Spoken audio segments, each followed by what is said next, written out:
Greetings, friends, and welcome back to the Burgers and Fries podcast, your Bob's Burgers companion podcast.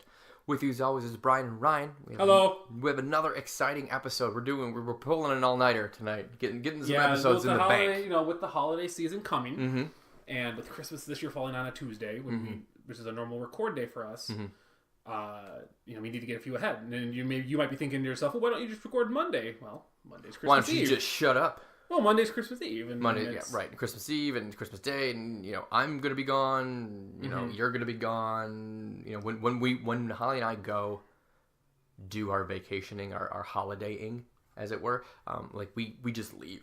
It's like, oh yeah, we could do it tomorrow or the next day. We're gone the whole flipping time. So there's four, because it's Saturday, Sunday, and then Monday, Tuesday's Christmas. So that's a 4-day weekend for everybody. So yeah, we'll be gone pretty much all 4 days. Or at least 3 of the 4. So it'll be nice to, I know, right? So it's gonna be a long weekend. So that being said, that's why we can't do podcasts all the time, people. So, but that's all right. So that's why we're here. We're doing. Yeah. We just got done streaming the previous one, so that's on Twitch if you want to go see that. Twitch.tv/Burgers Fries Podcast. Yep. Where we'll be doing some streaming pretty much whenever we get a chance to. We don't have a set schedule because we're not one to schedule those things, but Brian's gonna do some streaming of I'll games try. He's playing. We'll see what happens. Doesn't matter. It doesn't matter what we're doing. He's been doing some Fallout 4 survival mode. No, it's on very hard. Oh, no, it's on very hard. That's right. Survival mode. Oh my god, I don't know how anybody plays that game. But you didn't. You should have named him Bob Belcher. I could have named him Bob Belcher and started running around, made him look just like Bob. I should have. That's okay though. Yeah, that's a little much for us. We're not quite embodying the TV show. It's just this is not. We like to do other things too. We don't have to have everything Bob's Burgers named. No. We didn't. I didn't change my screen name to Bob Cephala. It is still Mecha Messiah. So anyway, Bob Cephala was last week. This week is Precious Amber-grEE, or as Futurama has taught me to pronounce it, Amber-grISS. Amber-grISS. Yeah, that's when I see it. What is the correct way? Is it Amber-grEE? I'm gonna go with. Actually, you know what? Let's ask Google. Ooh, we're going to get some Google Assistant on this podcast today. Yeah, because they'll know how to pronounce it. Ambergris. Ambergris. Ambergris according to... Google. Yep. I wonder if it's a regional thing. I don't know. Maybe. Because Google tends to pronounce things... Because I was going to go with Futurama #1 because that's how I... would have said it. Yeah. Learned about it in the first place. And 2, they have a lot of scientists and other smart people on the show. They had a lot of executive help. Yeah. So from people who, Yeah, so. Okay. Which is fine. I mean, again, it might just be a regional thing too. Ambergris. Yeah. Might be a regional thing.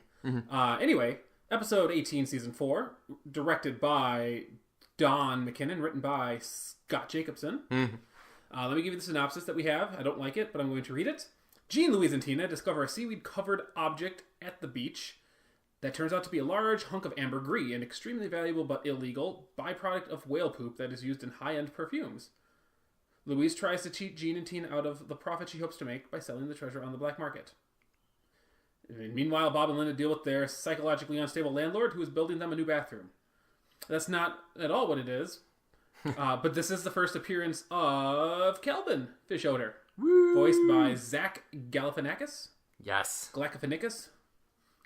And he's going to be recurring, which is great. But it's really fun to see. Again, this is a great example we'll get into of world building in Bob's Burgers again. Like, we are getting more characters in, and he's not going to be a character that you see all the time. So when he does come in, it's for some fun fish odor shenanigans. Which is always great because Mr. Fish is probably my favorite secondary or tertiary character. Probably tertiary. And then we get the return of Mickey in this episode. Yeah, so this is going to be a great episode for both of us because you love Bill Hader. I do like Mickey, also enjoy Bill Hader, but this is going to be a lot of fun. But yeah, so we'll get right into this episode. I don't want to run too long like we did our previous episode. We're going to go ahead and pause. We're going to watch, and we'll come back and talk about our favorite fish odor, and we'll argue if it's Felix or Kelvin. It's Kelvin. Oh my god, I just realized. What? I said that the new brother was Kelvin and not Felix. Yeah. Oh. Derp. Do we need to do it again? Maybe. Yeah, okay. Just that last part. Yeah, it is Felix. It's Felix fish odor and Calvin is the... Yeah. So the new brother coming in. We just talked about this a little bit. We get to meet... This is the first introduction of Felix fish odor, who's voiced by Zach Galifianakis. And so that's kind of fun. And he's one of those characters that, he's not going to be around for very long, and then he won't be in every episode. He'll be in even less episodes than Mr. Fish Odor is, than Calvin. But when he comes in, that there's going to be some fun to happen, some fun Fish Odor things. I couldn't think of an F word to add Fun to Fish Odor follies? There we go. Thank you. That's a good one. Come on, man. That's a good one. But yeah, so, Zach Galifianakis comes in. We got Bill Hader coming back as Mickey. We all love Mickey. You love Mickey. I do. I like Mickey, too. But yeah, so this will be a fun episode to see what happens with the Amber-grEE, what happens with the fish odors. Yep. We're going to go ahead and pause. We're going to watch. And then we'll come back and we're going to we'll come back. We're going to discuss who the best fish odor is, Felix or Kelvin. And you get those marbles out of your mouth, too. Okay, if you could just give me a ballpark of when this will be done. Okay, thank you, Hovig. I love you, honey. She's great with Hovig. Did you sleep at all last night, Louise? Sleep? Ha! Soon I'll have people who do my sleeping for me. Bob's Burgers. Oh, Louise, it's Mickey. Oh, hi, girl who sits behind me in math class. What? No, it's Mickey. Brown hair, hands a little bit small, out of proportion with his body. Yeah, what's the good word, math class friend? Oh, you're being discreet. See, I should do that. Anyway, good news. I found somebody to move the Amber-grEE. You did? Who? You're not gonna believe it. The fried dough guy. He works right near the Queasy Queen. Really? You found someone at Wonder Wharf? Don't be alarmed, but pretty much everyone working at Wonder Wharf is a criminal. Even Sally the Snow Cone Lady? Are you kidding? Especially Sally the Snow Cone Lady. Okay, well, let's go see your guy. Whoa, compadre. I gotta wait till my next break. Can we say 3 o'clock-ish? You wanna meet here, and then we'll head over and see the nose? Who's the nose? That's my guy. He's got an amazing sense of smell. Oh, that's why they call him the nose. I just got it. Yeah. And? Well, he can verify the Amber-grEE. And if he likes what he smells, he'll buy it off you right on the spot. 10% to me, we go our separate ways. Or hang out. I don't know what you guys are up to, but I'm just... Gotta go. Wait for further instruction. Bye. And we're back. We're back. That was that episode. Amber-grEE, Amber-grISS. Amber-greasy. Amber-greasy. No more Amber-grEE for the kids. $30,000 right down the funnel cake fried dough fryer. Yeah, every time I see a TV show or a cartoon or a movie that has somebody frying dough, all I want to do is have a whole big old bowl plate full of fried dough. It could be donut, it could be funnel cake. I don't freaking care what it is. I just want some. The last day that I worked at this Irish pub that I worked at before I moved out to Madison, they're like, "Oh, what do you want? What do you want for like? You want like a cake?" I'm like, "No, I'm not like a big cake person." I'm like, I just want like some, it's like I like ice cream and stuff. It's like, oh, I know exactly what I'm gonna do. And so the guy went back and like just a bunch of scoops of ice cream, but then he also fried up a bunch of funnel cake. Nice. And just basically in the fryer, and brought that out. And so we had a big plate of funnel cake ice cream, chocolate syrup, that's kind of deliciousness. And that's I was like, yes, what I want every time I see an episode like this. And the nose voice, we didn't mention him, Don Aria? He's everywhere. Yeah, he was the special guest voice of the nose in this episode. The shadow knows, and the nose knows if you have fine Amber-grEE or not, because he can smell it. And he also knows if it's socks or if it's a cantaloupe. A dirty cantaloupe in socks. It smells like cantaloupe in socks. Which, because a lot of these dirty socks aren't that bad. You can get another day out of these. Do you wear your socks multiple days at a time? I mean, or are you a one-day sock person? Because that's a little weird to me. That's a personal question. If it's the weekend and I haven't gone outside, I might like a Saturday and a Sunday. Sure. But I will do if I wear socks half a day, because I have some really nice wool, stretchy kind of compression socks that I wear, especially in the winter and with my boots. And so I will wear, like, if it's a half day, it's like, oh, no big deal, I'll just wear these the next day. 99% of the time, I am a one-day sock person. Yeah, I think most people are. Yeah. I know my kids forget. Caleb will forget sometimes to change just because he'll sleep with them on, and then he gets up in the morning. I'm ready to go to school. Sure. It's like, gotta change those socks there, buddy. Yeah. But no, like if it's the weekend and I haven't gone outside or put shoes on and I'm just kind of like laying around, then I might stretch to 2 days. But like if I'm working, I'm putting shoes on them. They're not a second day. Not 2 days. Not a second day necessity. No, not a second day necessity. They're not a second day anything. All right. Yeah, so we can do the fun bits, right? Yeah, we have let's get back into that because we always forget, and now we don't forget, and it's just in the beginning. Yeah. So get a look, you two couples weaving. Get a loom, you two. Excuse me. Get a look. Autocorrect. Yeah. Get a loom, you two. Get a loom, you two. Couples weaving. Yes, I have mine is get a look because autocorrect is on it. I didn't look at my notes. Which is weird that it autocorrected to that, but whatever. Yeah. And then the pest control was Rats Gotta Hurt Pest Control. Yeah. Truck. Which not quite as good as last week, but the No. Get a Loomy 2 is pretty good. I did enjoy that. Good couples weaving. No wonder this business did not last, because who would go to that? Looms are tough to work as one person. Yes. So doing couples looming would be weird. You're doomed to loom as a couple. Yeah, that's right. So we got 4 burgers of the day. Yes. We had the Sweet Home Avocado, which is Sweet Home Alabama. We had the To Eris Cumin burger, which is just a play on To Eris Human, which is all over the place. The wiki here, the Bob's Burgers wiki that I often will look for like help to figure out where it's from. They're saying it's from the 1999 U.S. Institute Medical Report, To Eris Human, Building a Safer Health System. But I've heard that phrase before, To Eris Human, multiple places. The third burger was Hummus Atune Burger, which is just like Humatoon. Mm-hmm. That one doesn't need... That one I don't agree with the wiki on at all. The wiki says that it was a possible reference to the opening line of Billy Joel's Piano Man. Which is not even close. Because they put in quotes, sing us a song. Yeah. You're the piano man. No. And then the fourth one was the I Saw the Coleslaw Burger, which is just like I saw it conquered. I saw it coleslaw. So would you eat any of those burgers? I think I would eat many of those burgers. I would eat the Sweet Home Avocado burger, depending on how much avocado's on it. Oh, all the avocado. Well, if it has too much, it might get overwhelming. Like, well, sure. The appropriate amount of avocado is on the burger. To Eris Cumin. I'm not a huge cumin fan. I think it could work. Add a little spice to it. I'd be fine with that as well. I think we've done the Hummus Atune burger. Sarah and I. Oh, okay. And it wasn't too bad. Yeah. Again, that also depends how much hummus I want to spread on top. Sure. While eating it. Right. And also what kind of hummus? You know, because there's some hummus that has... Regular hummus. I know, but I'm just saying that you can buy hummus that has extra spices. I know, like red pepper and garlic, etc., etc. And then I saw the coleslaw burger. I would totally have that. Mm-hmm. We had that. I'd probably have all four. We had a burger just like that a couple episodes ago. We just talked about a coleslaw burger, didn't we? No. Pretty sure we did not. Yeah, we did. I fought the slaw burger from the I Get Psychic Out of You. Damn, you're right. Yeah, we just had a coleslaw burger, so that kind of is unfortunate that we're. No, it's fine. They can't. That was like how many days ago was that? And you got to use up that coleslaw anyway, man. It's just gonna waste. Oh, gross! I don't know if I want old coleslaw on my burger. Oh, gross! It's week old coleslaw. Just throw it on. At this rate, it's 3-week-old coleslaw. Yeah. Spread it on. Yeah. So that burger, I mean, we will have. I mean, there's like I said in the last episode, we had another parsley burger. Mm-hmm. You know. Parsley doesn't go bad, though. Coleslaw, that's a lot of work to keep having to make fresh coleslaw. Because I'm sure he's making it fresh. You ain't buying the stuff you get at the local grocery store deli. No. You know, he's making it from fresh.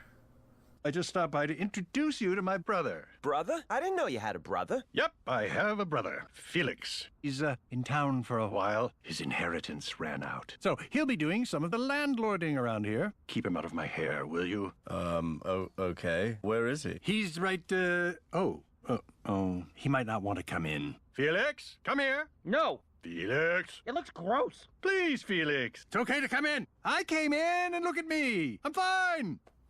There you go. Hi, pal. Hi, greetings. I don't want to be here. Shush. For all your landlording needs, Felix is your man. Oh, great. Well, did you get my messages about the bathroom that I left you for the last several months? Yes, I got them. How the hell did you get my number? You gave it to me when we met. Not to use. Well, last week, the sink exploded. And the hot water is brown. So hot the episode brown water? opens Felix with loves hot maybe brown water. Go right into it. Yes, He's good at all that stuff that you may just be were yammering on about. One Well, of gotta go. the greatest lines that Gene has ever said. And this is coming from me. Okay. Right? That was the second one for me. Low tide is great. The ocean is just giving stuff away.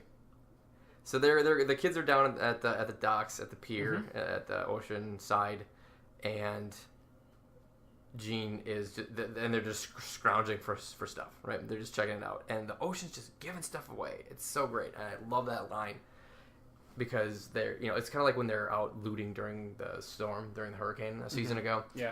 and they're just, let's go loot, let's go pick up some stuff. It's like, look at this sheet metal, and they just pick it up, and they go flying away. It's kind of the same thing where there's like, let's go find some crap, down at the ocean. Because like, what else are you gonna do in that town, right? Yeah, I mean, there's a lot to do when, in the when town, you're kids, like you're getting into, you're having misadventures, and this is one of them. It's strolling along the beach, and here's the difference checking out the ocean. But here's and the what difference. it has to give. I think that's a difference between like the Belcher kids and other kids, because being lower income too, they're looking for adventure outside of the house. Mm-hmm. So they're looking to do I mean, they you don't see other kids doing this. We only ever see other children when it's the Belchers inviting them to do this kind of stuff. Like, so far, it's been, like, the Taffy incident. It was, I invited Jimmy Jr., who invited Zeke, who invited the twins. Mm-hmm. They're never out doing their own thing right now. They're off, it's the Belchers doing their thing. Mm-hmm. Because that's what they're going to do. They're going to explore this open area, because that's what they have the ability to do. Mm-hmm. So they're exploring the beach, and they each want their own things from the beach. Hook hands and peg legs go to Louise, and messages and bottles go to Tina. Mm-hmm. No, the messages and bottles. Check the messages in the bottles. See if they have any love notes in them. Mm-hmm. Right. That's forever a Tina thing. But they end up finding a smelly lump. Yes. That ends up being which the smells good and bad. Gross good. Gross great. Gross great. This enigma of gross great. And much like we talked about last episode with the smell of a boys' locker room would be, mm-hmm. Tina says that it smells like that. Mm-hmm. It smells like the boys' locker room. So they find this Amber-grEE. They're not sure what to do with it, but they're going to keep it for now. Mm-hmm. Like most gross things that they do, they are most likely going to do something with the family with it. So they end up doing some research on it. It turns out that Amber-grEE is used in perfumes, which is true. I mean, none of this is false. But apparently it's illegal because whales are endangered to sell, but it can sell for a heck of a lot of money because a lot of it can be used to make even greater amount of perfume, because you are diluting it and liquefying it. You're taking this and putting it in places. And they find out that Amber-grEE is basically just whale poop. Mm-hmm. When something gets irritated in their belly, it creates this and poops it out. So Louise gets the idea that they need to sell it. They're going to find somebody to sell it to, because if that tiny piece that they saw on the computer sold for $30,000, they can at least get $30,000 for their large hunk of Amber-grEE. So there starts the plot, the basic plot of this episode, where the kids are trying to sell the Amber-grEE. Yeah, and that's basically it. There's a tiny little side plot with the bathroom, but it's mostly revolving around the Amber-grEE. Yeah, and we'll get to the bathroom. We'll continue on with this. So they go to the wharf and they're talking with. They get the idea of trying to find somebody to help them sell it, because they're young, they're little. They need somebody to help them, supposedly help them sell it. Who's going to want to buy it from an 8-year-old, mm-hmm. 9-year-old? So this is where they get to Mickey, and they find Mickey working at the wharf. And Mickey talks about how he's doing this job because it's honest work. It's pulling a lever, making sure the kids are safe, and that's it. He's turned a new leaf, essentially. And they ask him for help in selling the Amber-grEE. And he wants he wants a cut for helping, because he wants to use the money to go straight. He wants to use the money to open up a bar with some monkeys and call it the Monkey Bar, or open up, and this is a really great joke, mm-hmm. or open up a bar with crows in it and call it the Bar with the Crows. Mm-hmm. Instead of the Crow Bar, which is just the given. That's what you think he's going to say, and he doesn't. This is not even close, and it's really good. It's really good. Mickey's got some good lines in this episode. Yeah, he does. That whole sequence at the bars, and then at the end when Tina's going to donate the whole Amber-grEE to him, he's like, I'm going to take that money and I'm going to buy a tank and rob the bank. And they'll call me Mickey Tank Bank. Mickey Tank Bank. Mickey Tank Bank. I love Bill Hader's delivery is what sells it. If it was Mickey anybody else saying that in this episode, it would not have been as funny. But the way that the staccato in his voice when he's doing that, mm-hmm. Mickey Tank Bank, mm-hmm. is perfect. So, so they're trying to find somebody to sell the Amber-grEE to. And essentially, Mickey finds somebody at the wharf to sell the Amber-grEE to. The Nose. They call him the Nose. And they're surprised. You know, like, Louise is really surprised. She goes, "You found somebody at the wharf to do this?" And you know, Mickey. And this is another good part of the episode that you brought up while watching it. He goes, you know, that you'd be surprised, Louise, that most people here are, you know, former criminals, or, you know, they're most of them are bad people. And there's a good visual behind while Mickey's doing this. You've got the snow cone lady, and she's got like basically a shank because she's breaking the ice with a snow cone. She's got this maniacal look on her face, and she's breaking down this ice, which I really like with the ice pick. It's like, oh, especially a snow cone lady. She's just stabbing this big block of ice with her ice pick. I thought that was really funny. So throughout this whole process, Louise is going Mickey-dink bank crazy. Mickey-dink bank. She's going crazy. She's not sleeping. She's obsessed over getting this money because all she wants to do is get this money. She wants the $30,000 to go do stuff with. She's possessive of this Amber-grEE. She only trusts herself. You know, she eventually wants to cut out Mickey from the deal, and she goes, "We're just going to go take it straight to the nose, and we're going to keep all our money that we were going to give Mickey, despite Tina's protests, because he was going to use that money to go straight. He was going to make his monkey or crowbar." But she, you know, cuts him out. She's like, "I'm going to go straight to the nose myself. Help me tape the Amber-grEE to my back." So Tina helps tape it to the back, and they get to. She goes and meets the nose. And he was thought that Mickey was going to be coming. Mickey wasn't there. Louise makes the deal. They do the switch, and I thought this was a little weird, but at the same time, I think it was a great. It was great to Louise's naivety of being 9 years old, because he goes, you know, "I don't have $30,000 on me," and she goes, "Well, I don't have the Amber-grEE," and then the nose goes, "Oh wait, I guess yesterday I forgot I went to the ATM machine and I got $30,000 out." And then she's like, "Oh, well, great." Well, great. You know? Let's okay. And on the count of three, we're gonna exchange I the think money for the Amber-grEE. I would feel like Louise would be smarter about that, but I think it works very well on a couple levels. One, like I said, the naivety of a 9-year-old, and just believing the adult. "Oh yeah, I guess I did go to the ATM yesterday. I forgot that I got $30,000 out." She doesn't know how much he has. Maybe $30,000 is nothing to him. Maybe he's like Mr. Fischoeder. I mean, sure, but she's also But then she's also the second point of that is she is at this point now where she's pretty she's pretty crazed, no sleep. So it's more of this. She's so focused on getting this money that I'm gonna believe you because I just want the money. Oh yeah, okay, that's perfectly fine. It's finally an end to the madness. Yeah. So they do the switch after 3, and he gives her $12, and she ends up giving him the cantaloupe wrapped in socks because Tina switched it on her. And so now they have to go after Tina to get that Amber-grEE back. And all three of them are going. So Mickey's going after Tina because of he wants to get the tank and then go straight. First he wants to get the tank to rob the bank. And then you've got the nose and Louise. So pretty much the whole thing gets resolved because Tina decides, you know, she's cornered and she's going to throw it in. She ends up throwing it in into the fryer, to the deep fryer, which we talked about at the beginning of our discussion here. And that's it for that episode. Pretty much. They get back to the restaurant during the unveiling of the bathroom, and the animation again and Kristen Schall's delivery was spot on about this. She goes, "I'm okay. You know, I'm getting over the Amber-grEE. You know, just the pulling the ears down and the face. The animation was perfect. The delivery was, was great. This is we talk about as the show has progressed how they're doing new things with the animation and they're able to get build these characters and make it feel more real than it should, and that was definitely a great sequence for that. And they talk about how they miss twitchy-eyed Louise and well, Jean does. I miss twitchy Louise, and she's like, yeah, oh that, and then she's like, yeah, it's over now because we don't have $30,000. Ah, there she is.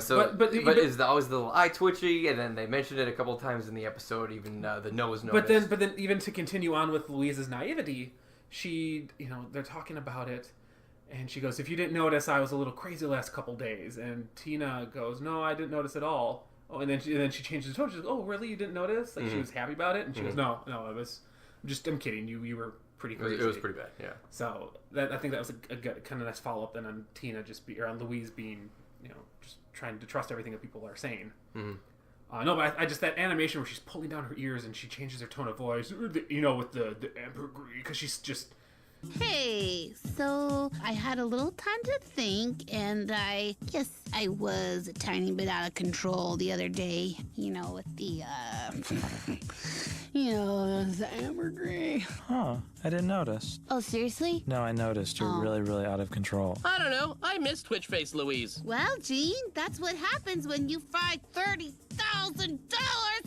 hot oil! There it is. There's Twitchy. I'm fine. I'm good. I'm just twitching to the music. She's trying to play it off as it not being such a big deal, but Right. it truly was a huge deal for her. She's trying to let it go, but they could have had tens of thousands of dollars if she didn't cut Mickey out. Well, maybe. I don't even think they would have had tens of thousands. Because it's the black market and you don't know what you're gonna get. Well, but even the nose didn't have that money. So was the nose just going to beat up Mickey and take it? No. I mean, how do you think that transaction would have gone down? The nose clearly didn't true. have $30,000. True. There's no way. Well, not on him. It would have been another day for him to get the money. Or he would have had to, or he and Mickey would have robbed a bank with Mickey Tank Bank. Right. And then had Mickey the money. Tank Bank. Mickey Tank Bank. I love that so much. But yeah, that's pretty much the Amber-grEE story.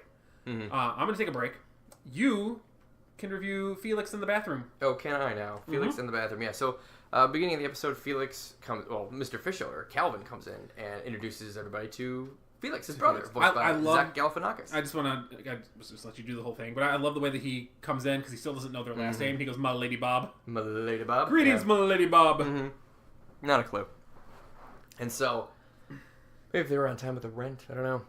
And so I think one of my favorite jokes of these two was when Calvin goes in and he's like, well, "Look, come on, Felix, come on inside." He's still a little afraid. "Look, it's not as bad as it looks. Look at me. I came in and I'm fine." Yes. Well, it looks gross in there. Mm-hmm. Right. Felix just doesn't want to go in. The whole reason Felix is back is because his inheritance ran out. Right, so his inheritance ran out. And so he's going to help me with a little bit of the landlording. Yeah. So they make it sound like he's only should be here for a little bit, and as you he's a wonderful show, reoccurring. he does come back every once in a while. Yeah, he's great. He at least makes appearances once a season, so that's Mm-hmm. always fun. But yeah, so he doesn't want to come in. And so Bob needs bathroom help getting a plumber and getting their bathroom fixed, and we get Zach Galifianakis. We get Calvin just like, "Oh my gosh," he said, "I always take this long. There's always this much talking. This is terrible. I have to leave." And he runs out of the he runs out of the restaurant, and he's like, "Oh, weird." And Linda's like, "Rich people run weird. Must be all the money in their pockets or their big golden wieners." Yeah, big rich golden wieners. Rich golden wieners. Which was, I don't know why they have golden wieners, but I don't know, thank you, but it was Linda. really funny. It was really funny that was one of the reasons why they, anyway. And then we get another scene with Calvin, and Calvin is, let's really do this, right? We're gonna come in and we're gonna really remodel this bathroom. We'll get we'll get some burlesque dancers and a Brazilian DJ. I know he'll have to come in and he'll have to stay with you, of course. We'll get somebody to come in and. We'll make a ribbon cutting ceremony. We'll put you on the list. And there's a guy there in the restaurant in the back eating. And he's like, "Oh, all right. There's going to be girls. When are there going to be girls?" And Bob's like, "No, there's no girls. We're not doing this. We're calling a licensed plumber. We're going to do this." Bob just wants a plumber. Calvin wants to, run away with it and have a big extravaganza, a big party, and remodel this bathroom. And Linda wants to do the same thing, right? So Bob's kind of getting outvoted. So to speak. Yeah. Don't forget though, before this, when they're deciding to do the whole remodel of the bathroom. That this is before they even announced having burlesques and DJs. That Teddy's in on the conversation and is like, because he's a contractor. Teddy being who he is, he wants this remodel to happen for some reason. He's Linda gets him all excited about it. And he's like, "Yeah, let's do this." And of course, Bob doesn't want any of that at all. He's dead set against changing anything about it because he doesn't think his restaurant just needs a working bathroom. Doesn't need everything else. Right, exactly. And so, we got the guy in the restaurant, and he's like, "Oh, when are the girls coming? I want to do this." And he's like, "Yeah." And then Calvin's like, "No, don't worry, I'll put you on the list. He'll be fine." And so, he doesn't even show up at the end. The customers aren't even there. Yeah, I mean, yeah. Again, which is the funny part. So even before that, though, you missed where they're trying to get, I guess, tile for the bathroom, and he's talking to somebody named Hovig on the phone. Right, and Linda. And he's like, "Linda, talk to him." Linda, talk to him. She's good with Hovig. Like. How many conversations did they have with this guy named Hovig? What's going on? What is this? This is so weird. And then we have this bizarre conversation. They talk about the sink being the supermodel of the bathroom, right? And then Linda makes the Sinky Crawford, pun. That's why Bob and Linda are meant to be. Right. They will continue to make those puns all day long. Yeah. Right. And then we have another day, and it's the remodel day essentially, right? Where they're waiting for Mr. Fishoder to show up, right? Felix to show up, and he comes in, and the DJ's there. The Brazilian DJ that slept on Bob's floor, and Bob makes a point that everybody knows that this is what had to happen for this stupid bathroom unveiling. Bob was not happy about it. I'm not excited. We should have called a licensed plumber. This is ridiculous. I have not seen it. I'm not excited about this. I don't have good feelings about this. And Linda offers offers Felix some wine, and Calvin is ready to now do the unveiling. And so he unveils this bathroom, and it's all black with 3 big cylindrical. Yeah, I don't know what the heck they are. Toilets or sinks. They all look identical, and they all have faucets over them, so you don't know if they're toilets or if they're sinks or if they're urinals. It's just nebulos in there, right? And we get this crazy scene of like, what are we supposed to do with this? Like, we can't use these. And then Calvin's like, oh, well, what do you think, Felix? And Felix is like, it's a thing, it's fine. And Calvin, gets upset because no one likes it, right? Bob doesn't like it. Reverse. What? You said that. Calvin gets upset. No, Felix gets upset. No. Why would Calvin get upset? No, Felix is with the eye patch. No. Calvin is. No. God damn it, did I screw him up? You've been screwing it up that's what I did this whole time? Not the whole time, just this last part. Okay, just this last time. I did the same thing at the beginning of the episode. Felix is Zach. Calvin Fishoder is...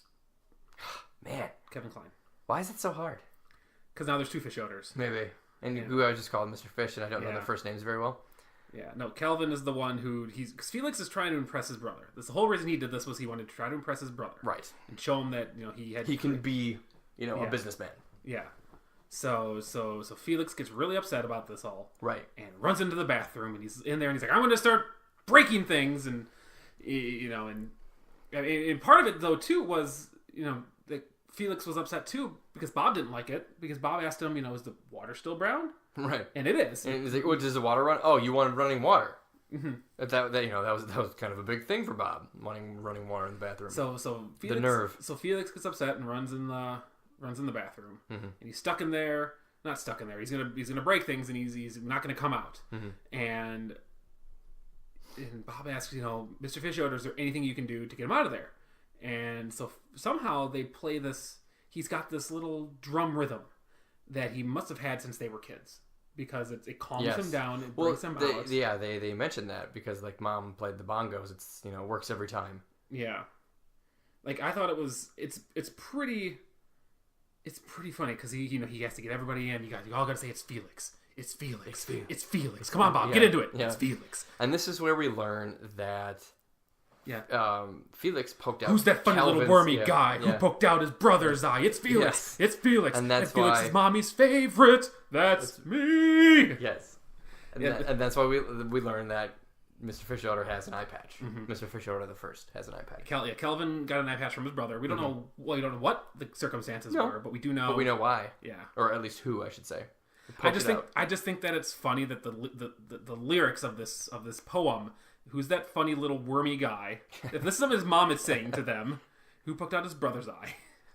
Well, not necessarily. And it could have been something that that Calvin made up because, he's just drumming because Mom played the bongos. That's where he learned the beat from, maybe, and then he made up some lyrics to it as well. It's Felix. Yeah. It's Felix. Come on, Bob. Yeah, Bob, you reflect. I was just saying words. Right. You can be flat. You can't be flat when you're just talking, but you're flat now. Yeah. So then they leave. And I think it's kind of funny the parallel that is drawn at the end here, because Louise is like, siblings, right? Get a load of these two. I'm glad we'll never act that crazy. And they kind of wrap up that story there. The Fishoders are on good terms again. The kids are on good terms again, and the episode ends with the DJ playing like a dancey techno remix of the Bob's Burgers theme for the bathroom party. So, you got your bathroom done? I'm gonna rip it all out. Mr. Fishoder, can you do something about this? What, Felix? Oh, yes. Step aside. Watch this. Now you guys say it's Felix. It's Felix. It's Felix. It's Felix. Come on, Bob. It's Felix. It's Felix. It's Felix. Who's that funny little wormy guy who poked out his brother's eye? It's Felix. It's Felix. And Felix is Mommy's favorite. That's me! Yeah! Works every time. My mother played bongos. Thank you. Bob, you were flat. I was just saying words. You can't be flat when you're talking. You're flat. You're flat right now. You're welcome. Thank you, Felix. One thing you did miss while you were going through the bathroom thing that I want to talk about, you did kind of briefly mention it, the Sinky Crawford. I want to just talk how Bob came over during that, and in the Bob passive aggressive way of being angry about stuff. He came over and he's like, Sinky Craw, do you? You know, yeah, that's so great. Yeah. And he just and comes he does in his big fake, yeah. Like he's totally fine with everything. His big sarcastic laugh. He's totally fine with everything. Yeah, that's he's so, really not fine with Sink? it. Yeah. And then they have a little argument. But yeah, I thought that was hilarious, the way that Bob came over and he's trying to get into their laughing. And he goes, that's so funny, Lynn. In his passive aggressive way, because I've done that before, where not quite to that extent, but I've definitely done the fake laugh, and you do that. Really, that's so great. Right, exactly. So that's good for you. Thanks. That's pretty much the episode. I do want to talk about what happens with, or what's going on with Louise. Maybe it's just a coincidence, or maybe not. Sure, go for it. Louise character development. Yes, she's been doing a lot of illegal things lately. Betting on horses underage. Sure. And trying to sell Amber-grEE on the black market. Sure. So is this something that we can continue to see? Is this what makes Louise so great? Is that she's always thieving and conniving? It's just this quest, this lust for money that she has? Well, I think the lust for money will always be there. But she's always wanting to break the rules. I mean, if she weren't there, Tina and Jean would have fairly boring lives, I would think. You got to think back to all these adventures that they've had, and we could even just take season 4. We could just go season 4. We've had the psychic episode. We had the kids rob a train, which was Louise's idea to steal the chocolate. Yep, stealing the chocolate. I missed that one. If we just talk about the things to try to make money and not necessarily cause mischief, we've got those, at least these, the chocolate. We have the chocolate in today and the horse racing. But then if you look through and just kind of all the stuff she does to cause havoc, it's almost every plot line that revolves around the kids can almost be traced back to a Louise something happened where she did something. So even back to the very first episode of this season where a river runs through Bob, Louise is there and she's egging on Tina to quit the Girl Scouts. Right. And she does. We go to like Purple Rain Union, and she's egging on Jen to take them to the reunion. You have the Slumber Party episode where she's trying to get everybody to leave, so she makes up all these stories. She's one who just wants to get people into trouble and does whatever she can to kind of have that happen. Mazel Tina, she starts that whole slope of the assistant quitting. And making Tina get into that. Yeah, she's always conniving, but these two are like, she's going to sell something on the black market, and she's gambling illegally. Like she could go to juvie or something. She would have a record for that, right? She's giving money to an adult to place the bet, right? Yeah, but but the kid wouldn't go to jail for that. The parent would. I never said jail. Well, you said juvie. Yeah, that's the same thing. Kinda. Yeah. Yeah, I don't know what would happen with the kid in that situation. Because it's up to the adult to make the good choice. But I could go to my dad's house. You get an underage drinking ticket even if the adult bought you the. Yeah, but they also give a ticket to the adult. Which true. Which the adult would get a ticket. Then would the kid get a ticket for gambling then too? I don't know. In the episode of Psych where Sean's dad stopped him from playing poker, they didn't get that far. No, they did not. Though he probably would have given him a ticket anyway. No, I don't know.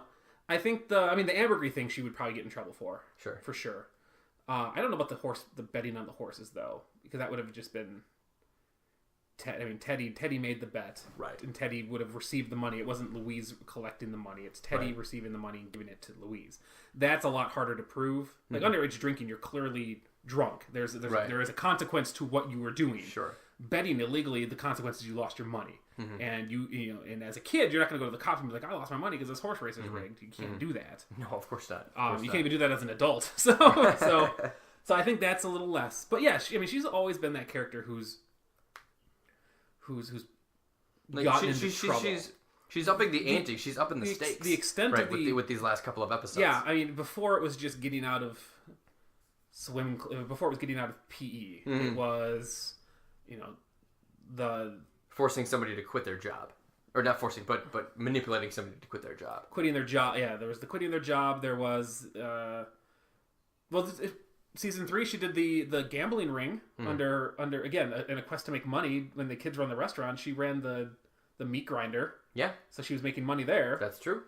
You know, and that actually takes place before her getting before the field trip where her and Rudy, you know, get off the path. But yeah, she's always been that person who's looking for the quick buck or the best way to make money. We've just had a lot of it recently in these last couple in this season, you know. But again, we had that in season 3 with the kids run the restaurant. We had the Snakes of Village where she will take the money to find the Mitzi. So it's not. I mean, this is nothing new to Louise, but it is becoming a very extreme case. They are becoming extreme cases. You know, the stealing the chocolate, the betting on horses, and then black market selling Amber-grEE. Because the casino, I don't even know if it was real money that they were exchanging. Yeah, I don't know. We never found out. We never found that out, but I think they were, because Mr. Fish got all the money. Yeah, but I don't know if it wasn't real money until I think Mr. Fish came. I mean, I don't really know. It's just funny that he got in, and I'm thinking back about that episode that they had the secret password, Squid Narcs. It rhymes with Squid Narcs. Yeah, and that he somehow got in. But the parents had trouble. Anyway, yeah, I to go back to your initial question, I don't think it's anything different to Louise, but it's becoming more frequent. And I think it just might be the way that they're treating this season, because I think looking forward, the next episode that we have is, you know, she has the cavity that needs to get filled, and then after that it's the wharf, it's Gina Dawn, you know, Jean's the cheerleader, and that's not really a Louise heavy episode, right? And then we've got the Wharf House, the 2-part episode, which isn't really a Louise heavy either. So I think maybe they're just getting their fill in right now before she takes a back seat for the rest of the season. Maybe. But I'm liking it. I like where it's going. Yeah, so. With Louise being one of your favorite characters, that is kind of a nice. It's nice to see how far she can take her schemes, how far these will go before people start to take notice, and maybe we don't have them, you know, anymore. Yeah, that's true. So, did want to mention a couple of jokes that we missed, a couple of things that we didn't go over. I like when, and maybe you mentioned this, but when Tina's helping tape up the Amber-grEE to Louise, and she goes, "Oh, I'll get the duct tape that Dad uses to lock the front door." I didn't say that, but that's that was really good. I was like, "Oh, geez, they're like," which goes to again the trope, the consistency that they're not the wealthiest, right? They don't they're living, I don't want to say in a slum, They're but that Mr. Fisher's a slum lord necessarily. I just think it's funny that the duct tape. We've seen the door locked before. Yes, we've never seen the duct tape. Many times. So it's just I want to know where they're putting the duct tape. Yeah, it was a funny throwaway line, right? You're not supposed to think about it like that. It's like, aha, that's really funny. But looking back, no, we've always seen them use a lock and key. But that was the big one that I wanted to mention. Oh, but then Tina again coming up big when she throws the Amber-grEE into the vat. Yeah, first time throw. She is not athletic at all. No. And they have shown this time and time again in previous episodes. And she launches this thing kind of like a basketball, kind of like a football. I mean, it's an overhead angle, so I'm not really sure how the arm motion, the throwing motion went. She launched that thing perfectly into the vat. It was one heck of a throw. It had to be perfect because you have the awning over it and the sneeze guards there too. Yeah, that was a. It was a good throw. It was a great throw. It was like a great throw. It was yeah. I don't know what the angle was, but the only way she would have been able to get that in there was like a tight spiral throw that didn't have much arc to it, and it just kind of it just went right in. It was a perfect trajectory, perfect everything. It didn't bounce around and in. It went right into the vat. So it was fantastic, and I loved it. And now, wanted to bring it up because that's very un-Tina, not very athletic. Even with the Amber-grEE in the deep fryer, wouldn't you still be able to resell that to? Like you'd have to cool off the oil, but couldn't you take that? Because I guess I don't know the Amber-grEE chemical composition if it gets destroyed. Well, let's pretend it's like candle wax. Right? So you could still get. Are you going to strain out the candle wax from the oil? How are you going to do that? I mean, it would solidify differently. They have different burning points. They have different boiling points. Yeah, they have different. You're gonna freeze the oil and pick out the wax, or how do you do? Well, I wouldn't do it for candles because candles aren't worth shit. But I'm saying it's the same composition as a candle. Yeah, I would do that. It's waxy. If it's worth $30,000, you'd have to get some kind of chemist in there to get everything. Again, and if it's worth that money, it might be. I would probably do it. Okay.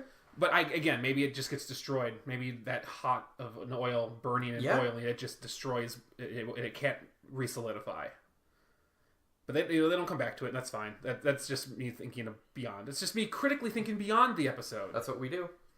We do, and then we often get in tangents, and we can't, and we don't never come back from it. But yeah, I don't really have anything else. We pretty much mentioned everything.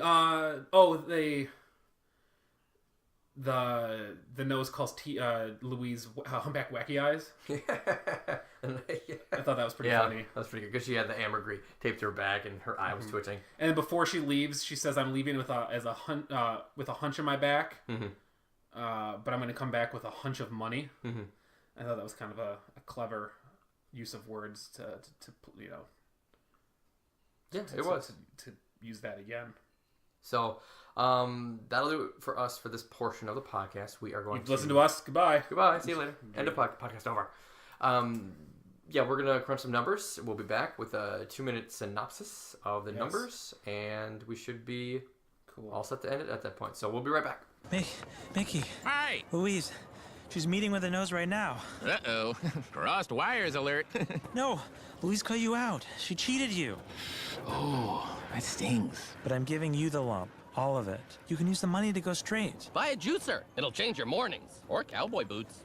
Change your evenings. I'm honored. And I accept your offer. And I know exactly how I'm gonna go straight. Yeah, your dream. The monkey and/or crowbar. Nope. I'm gonna use the money to buy a tank. Uh-huh. And then I could use the tank to rob a bank. I'll be Mickey Tank Bank. No! Yes, Mickey Tank Bank. I shouldn't have come here. Why, Will? Why did you curse us with this poop or wax or whatever it is? Ah! There's only one thing to do. We have to destroy the Amber-grEE. Whoa, hey, wait. I was just getting to the going straight thing. I'm gonna do that after the bank.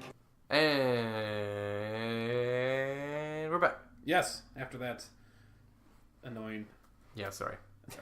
Listen to I was just really feeling. I wanted to. You were feeling stretch that, it out. yes. We're pressed. We need to get more time. Like, I don't know. We need our podcast to be longer. Yeah, that's what our podcast was lacking. Length. It was length. We need to go 2 hours with this baby now. And our podcasts have been less than an hour unless we have an interview. But no, the fans have spoken and they want us to speak at length. 2-hour podcast for a 30-minute show. They want 2 hours. Mm-hmm. That's really getting into it. If we did every episode and did a character development piece in every episode, we could probably do 2 hours worth of. Maybe. No, I'm saying we have to individually do every character every episode. It's like we'd spend and talk about each character. 10 minutes on. I'm not doing that. Well, I can already tell you right now that that's not going to happen. And we get off on tangents, but I don't think we could. We eventually get back in some our tangents. But even the days that we don't, though, we still can't go over an hour. So we would have to really go off. I just don't like to. I don't think it's necessary. Anyway, so we got 2 minutes on the clock. Yes. And we're going to go ahead and give you the numbers and see where this episode stacks up. You ready? Yes, I am.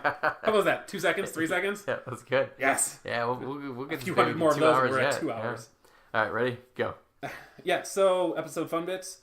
I don't have them written down. I'm on a different page. I give it a 7. Mm-hmm. Really, the burgers we talked about, how that I would probably eat a few of them. Mostly it gets to 7 because of the Get a Loom You Two. The Rats Gotta Hurt was just kind of generic in there. So 7. Yep. Also gave it a 7. Love Get a Loom You Two. That was definitely the standout of the episode fun bits. Story I give a 7. It was a serviceable story. It was still a pretty good story. It was definitely not on par with last week's episode with the Equestronauts, which I had given an 8, so I had to give it a 7 because of that.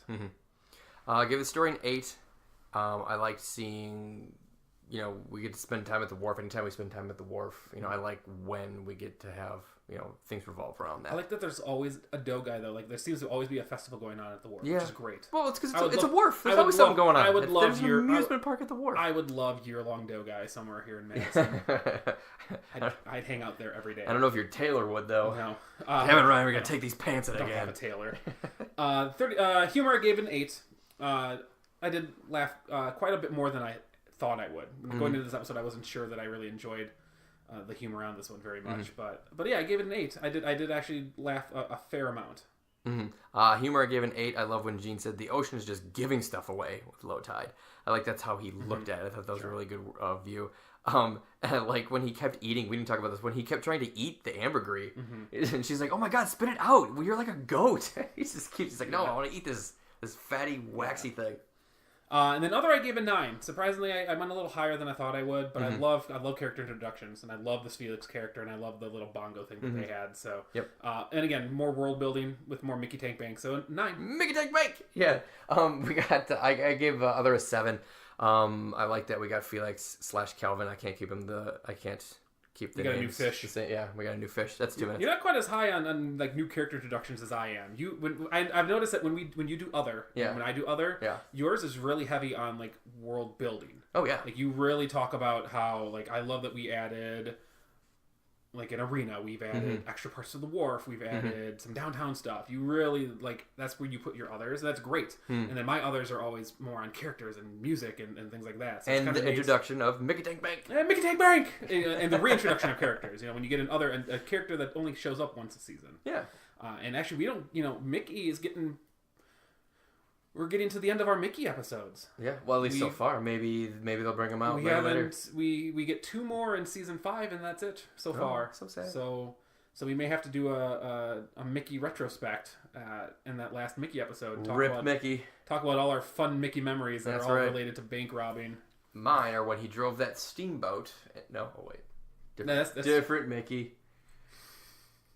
Different Mickey. I thought that was Steamboat Willie. That was Steamboat Willie, but that was Mickey was still Mickey Mouse. Yeah. Anywho, I was like, Mickey does do some driving, but not on a boat. What are you talking about? That's Teddy. Yeah.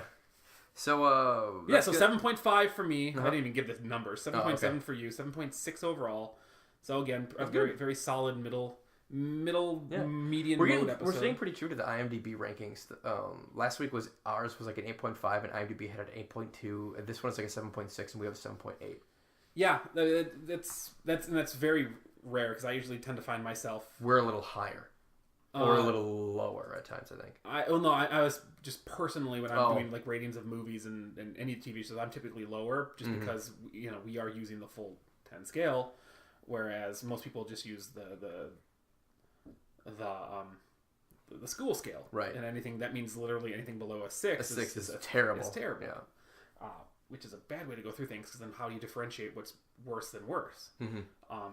This is way off topic. I'm just going to do it and then we can end the episode. So Sarah was watching some really shitty reality TV show called Married at First Sight. Ugh.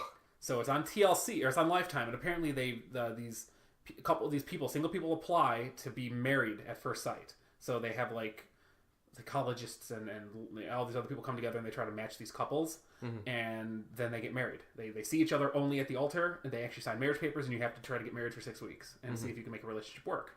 And they've had like 8 episodes of this. But there was a person on the show, because I was just watching this, and it made me think about our rating scale. She was talking with her husband at the time, and she's like, "What do you rate me, looks-wise?" And he goes, "Well, I give you... I rate you a 7.5 out of 10. And she pretty much went into full mental breakdown. She's like, "That's like a C." And it's like, that's awful. Like, I how do I respond to that? And I'm like, bitch, what if he uses the full 10-point scale? Yeah. You were literally pretty good. You're 3 stars out of 4. Yeah, I mean, that's great. She's like, I'm so close to failing, like this great thing. She just got really upset.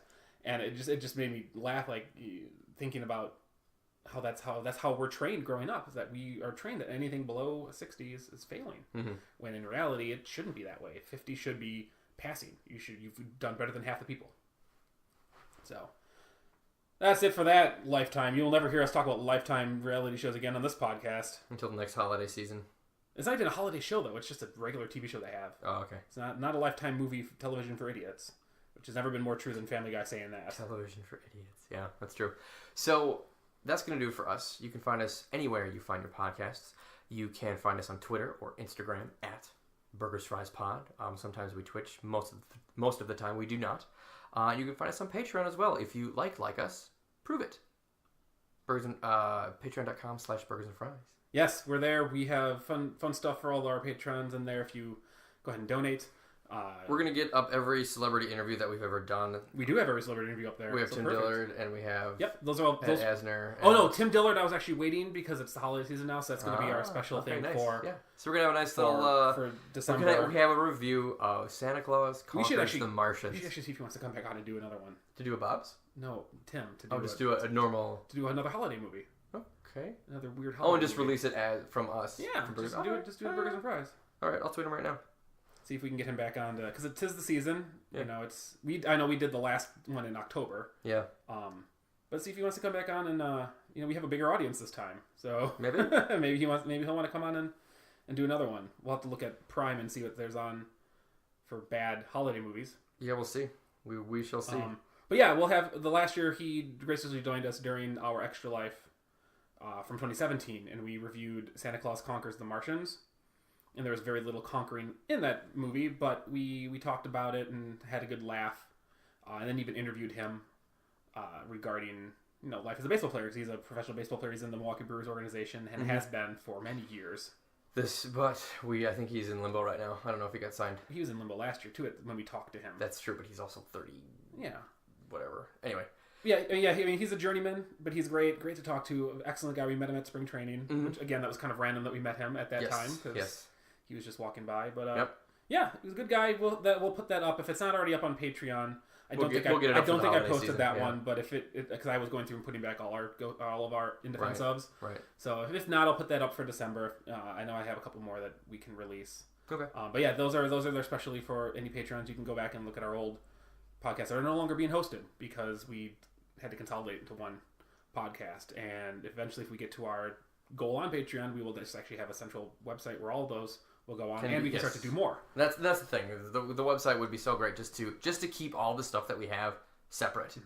So the people that don't want to listen to Bob's Burgers don't have to, and the people that do want to listen to Bob's Burgers can. Yeah, and we'd like to be able. I mean, as much as we like to talk about Bob's Burgers, we've got plenty of other ideas that are mulling in our head that would require a little bit more time. And if you definitely help us and want to see us do other things, other movies or TV shows or whatever you want us, you would like to have us do, we just need to just see a little support on that and make it worth the while to do, because we did it before and we love doing it. But it's we want to focus right now. We want to focus all our attention on Burgers and Fries, and making sure that we get that done on a weekly basis. That's right. We gets hard to sometimes do that. So anyway, but yeah. So that's a big old spiel for Patreon. But otherwise, as Brian said, iTunes, anywhere you get your podcast. We don't even have to label them all anymore. But anywhere you want to find a podcast, we are there. And then you can find us on Twitter and Instagram. Tweet us out. Give us a. I don't know what they call it on Instagram. It's not a tweet. Send us a comment. It's just a message or comment. I think it's a comment. So anyway, that's gonna do it for us. We are Burgers and Fries Podcast. Thank you all so much for listening. I'm Brian. I'm Ryan. What you telling me lies? Burgers and Fries.